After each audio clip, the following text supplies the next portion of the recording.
बच्चों, class 11th की physics का लेक्चर नंबर 2। इससे पहले हम लोगों ने बात की थी, हम लोग चैप्टर पढ़ रहे थे फिजिकल वर्ल्ड, भौतिक जगत। भौतिक जगत, फिजिकल वर्ल्ड में टॉपिक में नंबर 1 हमने ये जाना था कि व्हाट इज द फिजिक्स। हमने ये कहा था कि फिजिक्स के मतलब आप ब्रह्मांड में होने वाली कोई भी घटना क्यों और कैसे हो रही है, ये तमाम चीजें समझ लेना, इन सबकी व्याख्या कर पाना और भविष्य निर्धारित कर लेना क्या है, फिजिक्स है। फिर इसके बाद हमने चर्चा की थी फिजिक्स और मैथमेटिक्स में क्या संबंध है। हमने कहा फिजिक्स और मैथमेटिक्स दोनों एक दूसरे की कंप्लीमेंट्री हैं।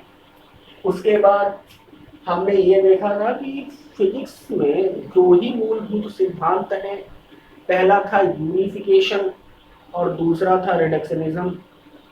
एक था एकीकरण और दूसरा था न्यूनीकरण। एकीकरण क्या था, एक ही प्रिंसिपल नियम कानून से एक पूरी फिजिक्स की ब्रांच समझ लेना यूनिफिकेशन है। उसके बाद फिर रिडक्शनिज्म में ये था कि एक पूरे पार्ट को कई पार्ट में तोड़ के एक्सप्लेन करना क्या कहलाता है, रिडक्शनिज्म कहलाता है। जनरेटर वगैरह का एग्जांपल दिया था। अब आपको जो चौथी टॉपिक पढ़नी है वो पढ़नी थी भौतिक का प्रयोजन। देखो, प्रयोजन या स्कोप, स्कोप का मतलब हमें फिजिक्स में करना क्या होता है, मतलब कितनी चीजों का एक्सप्लेनेशन, मतलब मिला जुला के सर्वस की बात है। तो बेटा जो फिजिक्स का स्कोप है उसको दो पार्ट में तोड़कर पढ़ा जाता है। पहला है स्थूल प्रयोजन और दूसरा है सूक्ष्म प्रयोजन। स्थूल का मतलब होता है बड़ा। अगर आप एनसीईआरटी की बुक देखेंगे तो वहां ये वर्ड आपको मिलेंगे, स्थूल प्रयोजन और सूक्ष्म प्रयोजन। स्थूल प्रयोजन का मतलब होता है मैक्रोस्कोपिक।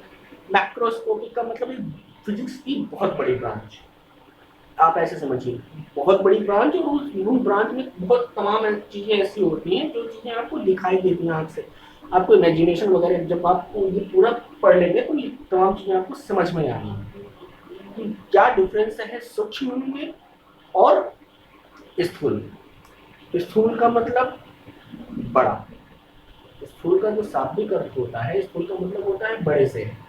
स्थूल प्रयोजन में देखो 4 पार्ट में फिजिक्स, जो मैक्रोस्कोपिक फिजिक्स है वो 4 पार्ट में डिवाइड है।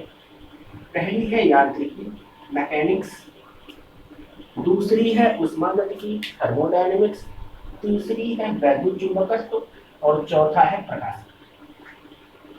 यांत्रिकी में आपको गति पढ़ना है, मतलब फिजिक्स की वो ब्रांच जिनमें हम किसी वस्तु की गति की होने वाली गति और गति के कारण का अध्ययन करते हैं, मैकेनिक्स कहलाती है। जब ये तमाम चीजें आएंगी तो एक चीज एक्सप्लेन करना चाहूंगा। इसमें बेटा आपको पढ़नी है गति, किसी भी वस्तु की गति। फिर आपको गति विषयक नियम, न्यूटन गति होनी है।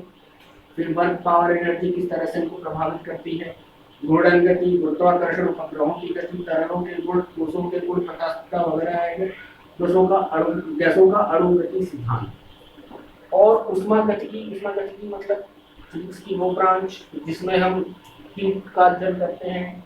इसमें पहला आपको पढ़ना है टेम्परेचर एंड हीट, दूसरा है थर्मोडायनेमिक्स लॉ, हीट इंजन और ऊष्मा संचरण।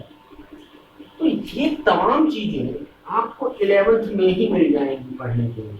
ये 11th की यूनिट है, चैप्टर नहीं, ये 11th की यूनिट है। मैकेनिक्स में ये तमाम चीजें गति पढ़ेंगे, गति विषयक नियम, कार्य, सामर्थ्य, ऊर्जा, घूर्णन गति, गुरुत्वाकर्षण, उपग्रहों की गति, तरलों के गुण, ठोसों के गुण, गैसों का अणु गति सिद्धांत, ताप व उष्मा, ऊष्मागतिकी के नियम, ऊष्मा इंजन, ऊष्मा संचरण। ऊष्मा संचरण आपको पता है, ये चालक संवाहक है। तो ये जो पूरा पोर्शन है ये आपको 11th में कवर करना है, और जो इधर लिखा हुआ है वो 12th में कवर करना है। 12th का कुछ और पार्ट है जो माइक्रोस्कोपिक में आएगा। 12th में आपको इससे वैद्युतिकी पढ़ना है, गतिकी पढ़ना है, चुंबकत्व, विद्युत चुम्बकीय प्रेरण, प्रत्यावर्ती धारा, विद्युत चुम्बकीकरण, प्रकाशिकी, फिजिक्स की वो ब्रांच जिसमें हम लाइट का अध्ययन करते हैं। इसमें आएगा पहला है रे ऑप्टिक्स, जिसमें हम परावर्तन, अपवर्तन, प्रिज्म से अपवर्तन, माइक्रोस्कोप, टेलीस्कोप, ये तमाम चीजें एक्सप्लेन करेंगे। तरह तरह प्रकाशिकी में ध्रुवण, विवर्तन, व्यतिकरण, ये तमाम चीजें होंगी। तो ये जो पार्ट है ये आपको अगली साल पढ़ना है 12th में। अभी 12th का और पार्ट है, जब लिखूंगा तब आपको क्लियर होगा। विद्युत चुंबकत्व को कितने पार्ट में, मतलब ये आपको 12th में पढ़ना है। स्थिर वैद्युत, वैद्युत मिला जुला के ये आपको 2 साल का सिलेबस बताया जा रहा है। स्कूल में ये समझिए कि आपको करना क्या क्या है। वीडियो पॉज करिए, पॉज करके पूरा नोट करिए।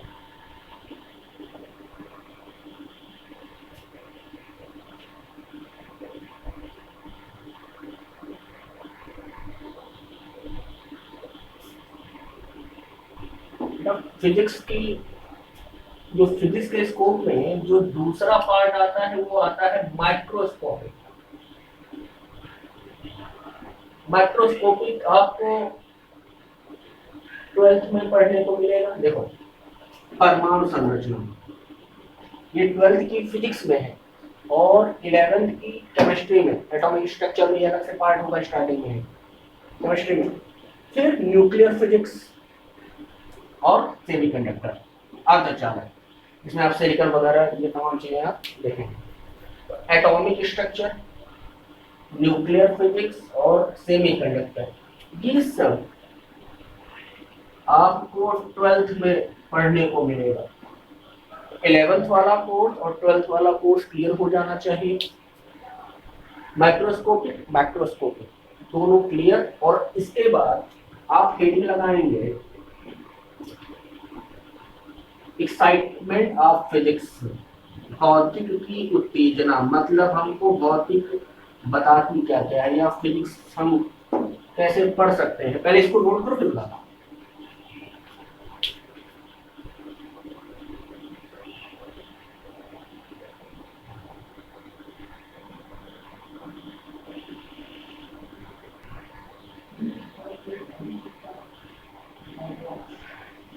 बेटा, फिजिक्स एक्साइटमेंट है क्या? देखो, आपकी डेली लाइफ में जो कुछ भी हो रहा है, लगाइएगा, भौतिक की उत्तेजना, एक्साइटमेंट। मतलब हम जब फिजिक्स पढ़ते हैं तो कौन कौन सी एक्साइटमेंट हम लोगों को हो सकती है। बेटा, पहली एक्साइटमेंट, आपके आसपास जो कुछ भी हो रहा है वो क्यों हो रहा है, इन तमाम चीजों की एक्सप्लेनेशन फिजिक्स से दी जा सकती है। तो पहला पॉइंट जो बनेगा तो यही बनाएगा, वो यही बनेगा, everything which is happening around you can be explained bye physics. Means आपके आसपास जो कुछ भी हो रहा है वो क्यों हो रहा है, इस बात की व्याख्या हम फिजिक्स से कर सकते हैं। पहला। दूसरा पॉइंट अगर आप बनेगा, अगर होगा, तो प्रैक्टिकल करने को मिलेगा। मतलब प्रैक्टिकल करते वक्त जो एक्साइटमेंट होगी वो। तीसरी चीज, आप फ्यूचर निर्धारित कर सकते हैं। फ्यूचर निर्धारित करने का मतलब क्या है, जैसे गूगल मैप सबसे बड़ा एग्जाम्पल, गूगल मैप। जैसे गूगल मैप पे जैसे आपको कहीं जाना है, कई रास्ते हैं, 2-3 रास्ते हैं। अब गूगल मैप के थ्रू आप ये पता कर सकते हो कि हम किस रास्ते से जाएंगे तो हम सही सलामत पहुंचेंगे। अब 3 रास्ते सपोज करो, ये कोई एक गूगल मैप का एग्जांपल ले रहा हूं, ऐसे देखो, और ये आपकी डेस्टिनेशन है, पॉइंट ए। आप पॉइंट बी पर हो और आप जाना चाहते हो, आपके पास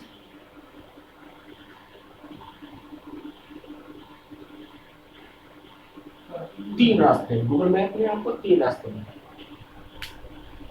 एक रास्ता ये जो सीधा, जो सबसे कम वाला रास्ता है, उसमें गड्ढे हैं, आपको मान लो ये आपको पता है। अब आपके पास 2 ऑप्शन है, एक ये, एक।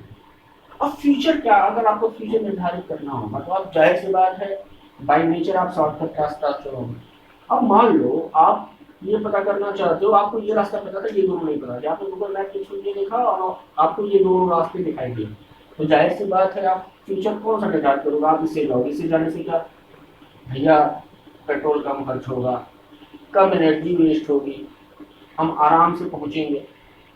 तो फ्यूचर प्रेडिक्ट करें, जिसे ये मार्कर अगर मैं कहूँ मैंने इसको 20 मीटर पर सेकेंड की स्पीड से फेंका, तो 2 सेकंड बाद इसका वेग क्या होगा, अगर इसका एक्सेलरेशन बता दें तो 2 सेकंड बाद इसकी वेलोसिटी हम निकाल सकते हैं। बात क्लियर हो जानी चाहिए। जैसे ये मार्कर मैं इसको इस तरह से थ्रो करता हूँ और बताऊँ कि इसकी स्पीड 2 मीटर पर सेकेंड है, इसका एक्सीलरेशन 1 मीटर पर सेकेंड स्क्वायर है, 2 सेकेंड बाद इसकी वेलोसिटी कितनी होगी आप निकाल लोगे, 2 + b = u + at से। तो कहने का मतलब फ्यूचर प्रेडिक्ट किया जा सकता है, आपके आसपास जो कुछ भी हो रहा है उसकी व्याख्या की जा सकती है। तीसरी चीज, आप प्रैक्टिकल कर सकते हो। ऐसी ही एक्साइटमेंट है, सोचेंगे आप बहुत सारी एक्साइटमेंट आप खुद से डिक्लेयर करेंगे। अब पूरी चीज एक बार लिंक करें। आपने पढ़ना शुरू किया था फिजिकल वर्ल्ड। फिजिकल वर्ल्ड में पहला पॉइंट आपने कहा, पहला टॉपिक आपने पढ़ा था व्हाट इज फिजिक्स। फिजिक्स क्या है? आपके या ब्रह्मांड में जो कुछ भी हो रहा है वो क्यों और कैसे हो रहा है इसकी एक्सप्लेनेशन करना और फ्यूचर प्रेडिक्ट करना ही फिजिक्स है। फिर आपने कहा कि फिजिक्स और मैथमेटिक्स में रिलेशन क्या है। आपने कहा फिजिक्स और मैथमेटिक्स दोनों एक दूसरे के क्या है, कंप्लीमेंट्री है। तीसरा पॉइंट आपने कहा था कि प्रिंसिपल लॉ कुछ पढ़े थे। आपने कहा कि फिजिक्स में 2 प्रिंसिपल लॉ है। पहला प्रिंसिपल लॉ था यूनिफिकेशन, एकीकरण। एकीकरण का मतलब कुछ नियम कानून से पूरी की पूरी फिजिक्स की एक ब्रांच पढ़ लेना, यूनिफिकेशन। उसके बाद आपने रिडक्शनिज्म पढ़ा था, जिसको हिंदी में न्यूनीकरण कहते हैं। न्यूनीकरण का मतलब एक बड़े से सिस्टम को समझने के लिए उस सिस्टम को हम छोटे छोटे पार्ट में तोड़ के पढ़ते हैं, क्लियर हो जानी चाहिए। उसके बाद आपने स्कोप पढ़ा। स्कोप में जनरली आप लोग वो चीजें देखिए, आपने कहा स्कोप 2 टाइप के होते हैं, एक होता है मैक्रोस्कोपिक, एक होता है माइक्रोस्कोपिक। मैक्रोस्कोपिक के 2 स्टार्टिंग के पार्ट आपको 11th में पढ़ने, वो यूनिट है, चैप्टर के चक्कर में मत पढ़ना, वो यूनिट है, उसमें 3-3, 4-4 चैप्टर नहीं है। आपने कुछ यूनिट देखी, फिर आपने 12th के लिए देखा, वो सब माइक्रोस्कोपिक थे। माइक्रोस्कोपिक में आपने देखा आपको 3 पार्ट क्लियर करने हैं। 3 पार्ट में आपको सेमीकंडक्टर पढ़ना है, आपको एटॉमिक स्ट्रक्चर पढ़ना है, आपको न्यूक्लियर फिजिक्स पढ़नी है। और माइक्रोस्कोपिक, माइक्रो का मतलब होता है छोटा, मतलब सूक्ष्म। मतलब ये नहीं है कि 1897, तो ये है कि 1897 के आस के बाद आप जो कुछ भी पढ़ रहे हैं, 1897 में इलेक्ट्रॉन की खोज हुई। इलेक्ट्रॉन की खोज के बाद जो कुछ भी फिजिक्स में रिसर्च वगैरह हुई वो सब की सब मॉडर्न फिजिक्स में आती हैं। और इसी मॉडर्न फिजिक्स का ये जो एटॉमिक स्ट्रक्चर है, जितने भी रिसर्च वगैरह हो रहे हैं वो सब इसी में। और जो क्लासिकल जो माइक्रोस्कोपिक है उनमें या तो रिसर्च हो चुकी है या लगभग कंप्लीट है। जैसे आप अगर मैकेनिक्स की बात करें तो लगभग चीज़ें कंप्लीट हैं, जितने भी नियम सिद्धांत है उसमें रिसर्च हो नहीं रही प्रेजेंट टाइम। और जैसे हीट इंजन में मतलब रिसर्च हो नहीं रही, मतलब उसमें बहुत ज़्यादा सुधार की जरूरत नहीं है। और आपकी ये जो माइक्रोस्कोपिक है इसमें लगातार क्वांटम फिजिक्स में लगातार सुधार हो रहा है। तो माइक्रोस्कोपिक का अगर आप पढ़ेंगे वो चीज़ें 1 घंटे 1.5 घंटे का लेक्चर है वो, तो आप उसको इस तरह से आधे घंटे में वीडियो में आपको तमाम चीज़ें क्लियर होनी चाहिए। तो इसलिए मैं ये सिंपल सी बात कह रहा हूँ कि आप बहुत ज़्यादा से चिपकना नहीं है, आप बस ये समझ लीजिए कि आपको 11th और 12th में पढ़ना क्या क्या है, तो पूरी चीज़ें आपको लिखा दी गई है। उसके बाद आपने एक्साइटमेंट पढ़ा। एक्साइटमेंट मतलब आपको फिजिक्स पढ़नी क्यों चाहिए, क्या जरूरत है फिजिक्स की। पहली चीज एक्साइटमेंट फिजिक्स देखनी है कि आपके आसपास जो कुछ भी हो रहा है वो क्यों हो रहा है, पहले पॉइंट। दूसरा पॉइंट, आप प्रैक्टिकल कर सकते हैं। प्रैक्टिकल करते वक्त कोई भी प्रैक्टिकल आप करते हो तो एक्साइटमेंट होती है। तीसरी चीज, आप फ्यूचर प्रेडिक्ट कर सकते हो। फ्यूचर प्रेडिक्शन का अगर आपको एग्जाम्पल रखना है दिमाग में तो गूगल मैप का एग्जाम्पल रखिए। गूगल मैप क्या करता है, रास्ता बताता है, सिंपल सी। आप कोई डेस्टिनेशन है, उस डेस्टिनेशन में पहुंचने के लिए 3-4 रास्ते हैं, तो आप जाहिर सी बात है आप गूगल मैप जैसे ही खोलोगे आपके दिमाग में ये चीज़ जाएगी कि कौन सा रास्ता शॉर्ट है और स्मूथ है, आप वही रास्ता चूज करोगे। तो गूगल मैप में तमाम चीज़ें आती हैं कि इतना यहाँ से इतना दूरी पे ये है, इस तरह से जाओगे कितना है, ये तमाम चीज़ें आप क्लियर कर सकते हैं। इसके बाद अब आप लगाएंगे फिजिक्स एंड टेक्नोलॉजी।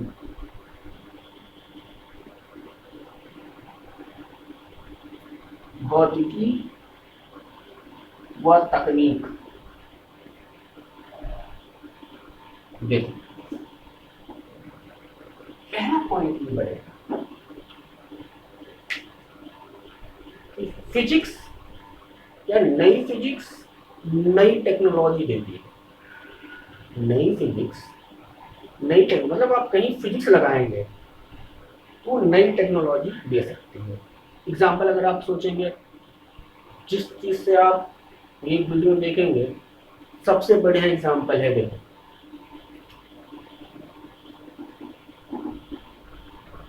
पता चला सिलिकॉन चिप, आपका मेमोरी कार्ड।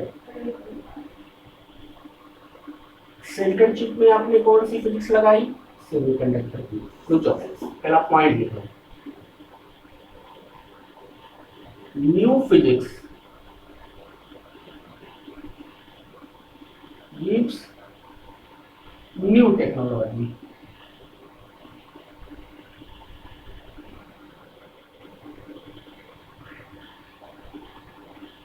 मतलब नई भौतिकी नई टेक्नोलॉजी देगी। एग्जाम्पल अगर आपको रखना है दिमाग में, सबसे बढ़िया एग्जाम्पल में अगर आप सोचें, देखो सिलिकॉन चिप समझिए ना, आपका मेमोरी कार्ड, बेटा आपने इसमें देखो फिजिक्स लगी, कौन सी फिजिक्स? सेमीकंडक्टर।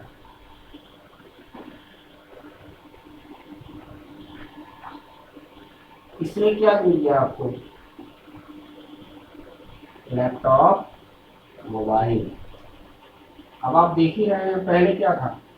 पहले आपको मेमोरी कार्ड वगैरह, जैसे पहले ऐसे देखो, तो पहले मूवी वगैरह आती थी, वीसीआर वीसीडी वगैरह में लगाया जाता, और उसमें रील वगैरह होती थी, पूरा का पूरा एक लंबा सा सेटअप होता था, उसको ले जाने में एक अच्छा खासा व्हीकल लगता था। तो अब अगर आप देखें तो धीरे धीरे आप बड़ी चीज़ों से छोटी चीज़ों की तरफ बढ़े। वीसीआर के बाद सीडी आई, सीडी कैसेट होती थी, थोड़ा सा छोटा हो गया, उसके बाद डीवीडी, फिर एक ही कैसेट में 4-4 5-5 मूवी आने लगी। उसके बाद मेमोरी कार्ड, ये वाली फिजिक्स शुरू हो गई, सिलिकॉन चिप, सेमीकंडक्टर की फिजिक्स। अब उस मोबाइल में या उस चिप में मेमोरी कार्ड, मतलब मेमोरी कार्ड छोटा, और जो उसमें डाटा भरा जा रहा था वो ज़्यादा। अब आपके पास इंटरनल मेमोरी आपकी मोबाइल में ही सब कुछ है, तो कहने का मतलब आपके पास फिजिक्स किसकी थी? सेमीकंडक्टर। टेक्नोलॉजी क्या मिली? लैपटॉप, टेक्निकल वही तो है, लैपटॉप, मोबाइल वगैरह। दूसरा अगर एग्जाम्पल अगर आपको सोचना हो, दूसरा एग्जाम्पल आप सोच सकते हैं वायरलेस कम्युनिकेशन। जैसे आपको फिजिक्स पढ़ी, आपको पता थी विद्युत चुंबकीय तरंग की या इलेक्ट्रोमैग्नेटिक वेव, रेडियो वेव, ये फिजिक्स आपको पता थी, आपने इसका यूज किया, और इसका कौन सी टेक्नोलॉजी आपको मिल गई? Wireless communication.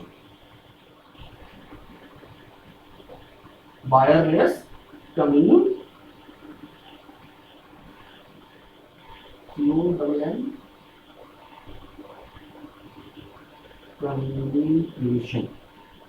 सुनेंगे बात ध्यान से। इलेक्ट्रोमैग्नेटिक वेव, विद्युत चुंबकीय तरंग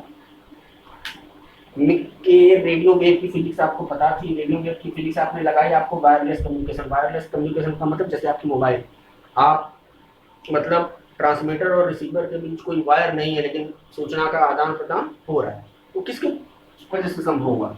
इलेक्ट्रोमैग्नेटिक वेव की फिजिक्स आपको पता थी, आपने इस फिजिक्स का यूज किया और क्या बना लिया? वायरलेस कम्युनिकेशन, जो मोबाइल वगैरह है। अब तो ऑडियो वीडियो हर एक चीज भेजी जा सकती है। नोट करें, पहला पॉइंट जो फिजिक्स एंड टेक्नोलॉजी का है, नई भौतिकी नई टेक्नोलॉजी बनाती है। सिलिकॉन चिप, अब तो आपको पता है, सिलिकॉन चिप में आपने फिजिक्स लगाई, कौन सी फिजिक्स लगाई? सेमीकंडक्टर में फिजिक्स लगाई। आपको कौन सी टेक्नोलॉजी मिल गई? लैपटॉप मिल गया, मोबाइल मिल गया, एलईडी बल्ब वगैरह तमाम चीजें हैं। उसके बाद इलेक्ट्रोमैग्नेटिक वेव की फिजिक्स आपको पता थी, आपने इलेक्ट्रोमैग्नेटिक वेव की फिजिक्स लगाई, आपको वायरलेस कम्युनिकेशन मिल गया, ट्रांसमीटर रिसीवर तमाम चीजें। मतलब पॉज करके नोट करिए।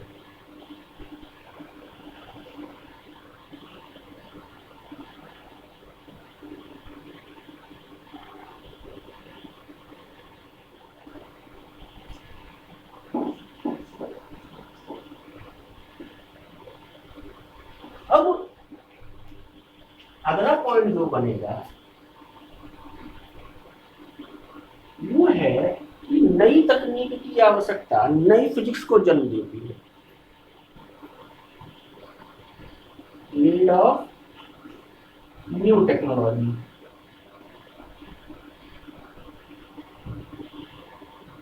Gives new physics. अब इसका क्या मतलब है? अगर एग्जाम्पल सोचना हो तो पहले भाप इंजन हुआ करते थे, स्टीम इंजन। अब आपको पता है स्टीम इंजन में जो एनर्जी होती थी, उस एनर्जी का बहुत सारा पार्ट वेस्ट हो जाता था। तो उस दोष को दूर करने के लिए लगाई गई थर्मोडायनामिक्स। थर्मोडायनामिक्स लगाने के बाद थर्मोडायनामिक्स लगाई तभी तो आपको हीट इंजन और डीजल इंजन मिले। हीट इंजन मिला, फिर हीट इंजन से डीजल इंजन।